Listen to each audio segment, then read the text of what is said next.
4 अगस्त बड़ा बुधवार स्वार्थ सिद्धि योग में आई कामिका एकादशी बना शुभ संयोग। तुलसी जी पर चढ़ा दें यह एक चीज, हर कष्ट दूर करेंगे भगवान विष्णु। मिट जाएगी बरसों पुरानी गरीबी, गरीबी भूल जाएगी घर का रास्ता। माँ लक्ष्मी करेंगे धन वर्षा। ओम गण श्री महागणेशाय नमः। राधे राधे दोस्तों, कैसे हैं आप सब। दोस्तों, सावन मास के कृष्ण पक्ष की एकादशी को कामिका एकादशी के नाम से जाना जाता है। कामिका एकादशी को श्रेष्ठतम व्रतों में से एक माना जाता है। मान्यता है अगर आपकी कोई इच्छा लंबे समय से अधूरी है तो कामिका एकादशी का विधिवत व्रत रखकर आप भगवान के समक्ष उस कामना की पूर्ति के लिए प्रार्थना करें। ऐसा करने से भगवान विष्णु आपकी मनोकामना को जरूर पूरा करते हैं। कामिका एकादशी के महत्व को भगवान श्री कृष्ण ने धर्मराज युधिष्ठिर को बताते हुए कहा था कि जो व्यक्ति कामिका एकादशी का व्रत करता है उसकी मनोकामना तो पूर्ण होती ही है, साथ ही समस्त पापों से भी छुटकारा मिल जाता है।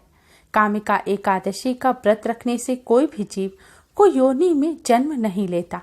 जो इस एकादशी पर श्रद्धा भक्ति से भगवान विष्णु जी को तुलसी पत्र अर्पित करते हैं वे समस्त पापों से दूर रहते हैं।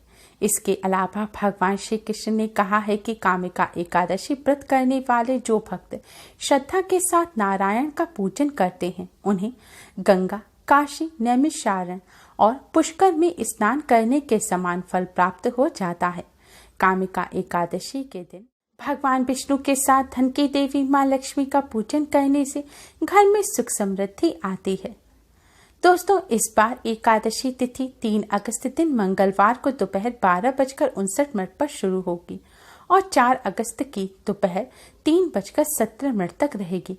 उदया तिथि के अनुसार इस बार कामिका एकादशी का व्रत 4 अगस्त को रखा जाएगा और व्रत का पारण 5 अगस्त को किया जाएगा। 5 अगस्त को द्वादशी तिथि शाम 5:09 पर समाप्त होगी। द्वादशी में किसी भी समय पारण किया जा सकता है। दोस्तों, इस बार कामिका एकादशी पर स्वार्थ सिद्धि योग भी बन रहा है।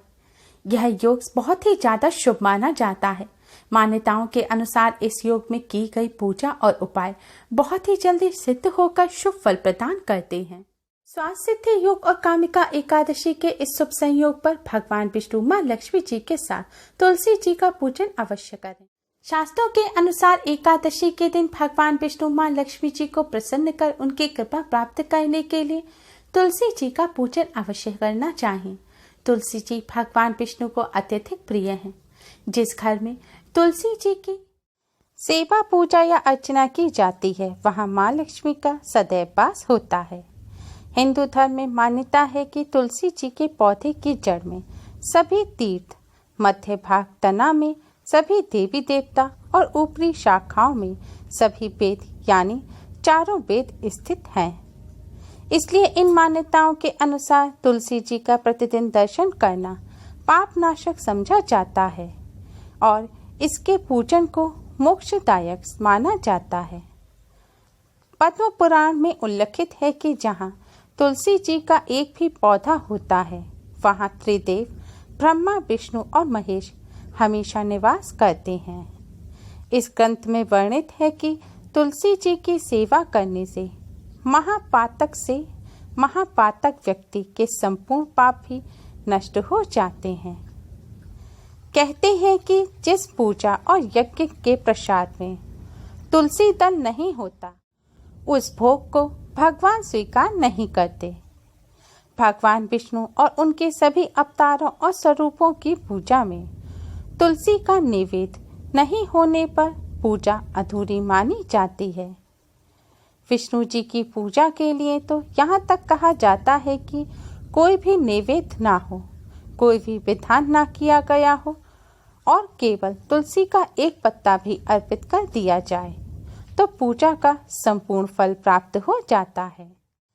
धार्मिक मान्यताओं के अनुसार तुलसी जी को माँ लक्ष्मी का ही स्वरूप माना जाता है। इसलिए एकादशी के दिन भगवान विष्णु माँ लक्ष्मी जी को प्रसन्न करने के लिए और उनकी कृपा प्राप्त करने के लिए तुलसी जी का पूजन अवश्य ही करना चाहिए। हमारे पास कई क्वेश्चन आते हैं कि एकादशी के दिन तुलसी जी का पूजन नहीं किया जाता। ऐसा नहीं है।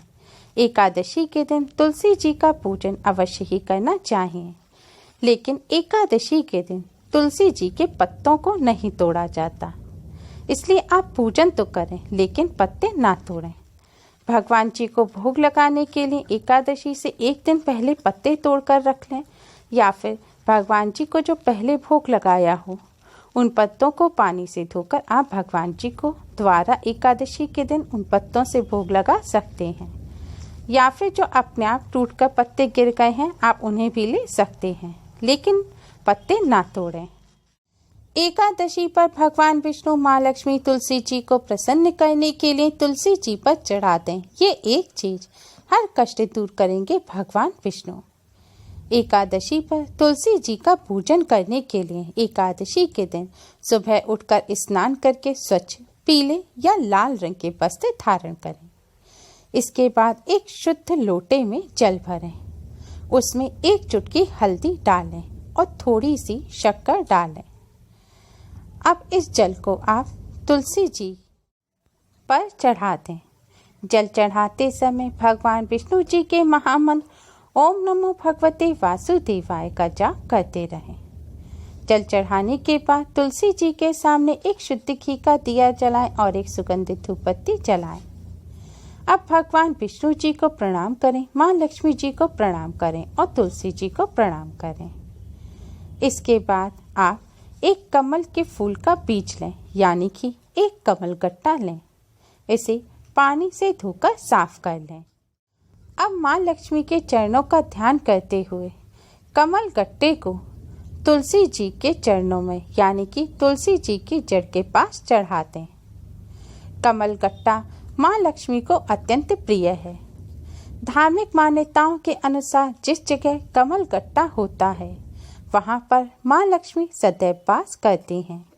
धन की देवी माँ लक्ष्मी कमल के फूल पर विराजमान रहती हैं एवं माँ लक्ष्मी का पूजन कमल के फूल के बिना अधूरा माना जाता है। कमल के पांचों अंगों में माँ लक्ष्मी का वास माना जाता है। माँ लक्ष्मी यानी कि माँ कमला को कमल के फूल का हर एक अंग प्रिय होता है, जिसमें सर्वाधिक प्रिय कमल का बीज यानी कि कमल गट्टा होता है।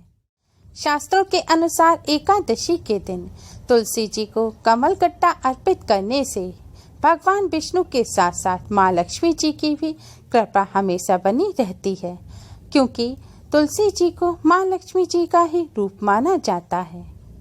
आज के दिन तुलसी जी को कमल गट्टा अर्पित करने से धन संबंधी सभी समस्याएं दूर होती हैं। धन की देवी माँ लक्ष्मी का सदैव वास होता है। माँ लक्ष्मी प्रसन्न होकर धन धान्य का आशीर्वाद देती हैं। तुलसी जी को कमल गट्टा अर्पित करने के बाद भगवान विष्णु जी के महामंत्र ओम नमो भगवते वासुदेवाय का 11 बार जाप करें।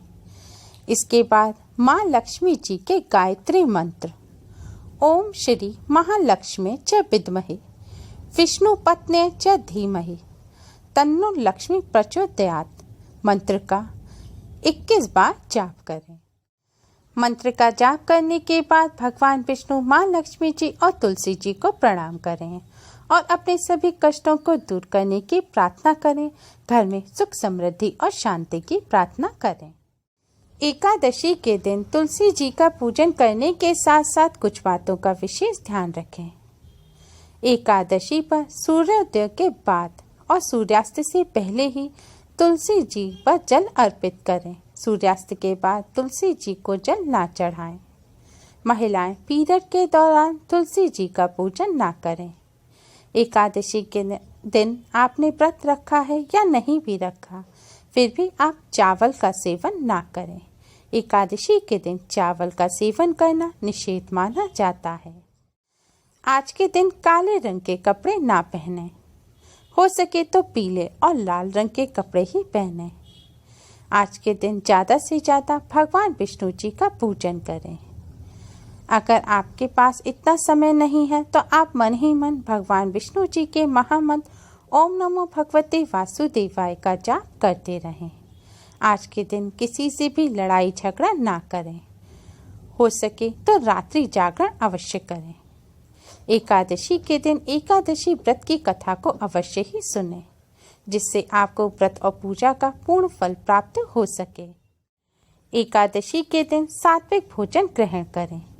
प्याज, लहसुन, मीट, अंडा का सेवन ना करें। तंबाकू, सिगरेट और मदिरा का सेवन भी ना करें। ये सावधानियां अवश्य ही बरतें। एकादशी के दिन तुलसी जी का पूजन करने से भगवान विष्णु, माँ लक्ष्मी जी के साथ साथ तुलसी जी की भी कृपा प्राप्त होती है और घर में सुख, समृद्धि और शांति बनी रहती है। उम्मीद है आपको हमारी ये वीडियो पसंद आई होगी। प्लीज़ लाइक करें। हमारी इस वीडियो को अपने फ्रेंड्स और रिश्तेदारों में ज़्यादा से ज़्यादा शेयर करें, जिससे वह भी इसका लाभ उठा सकें। हमारी और भी वीडियोस के लिए हमारे चैनल को सब्सक्राइब करना ना भूलें। Thanks for watching. Radhe Radhe.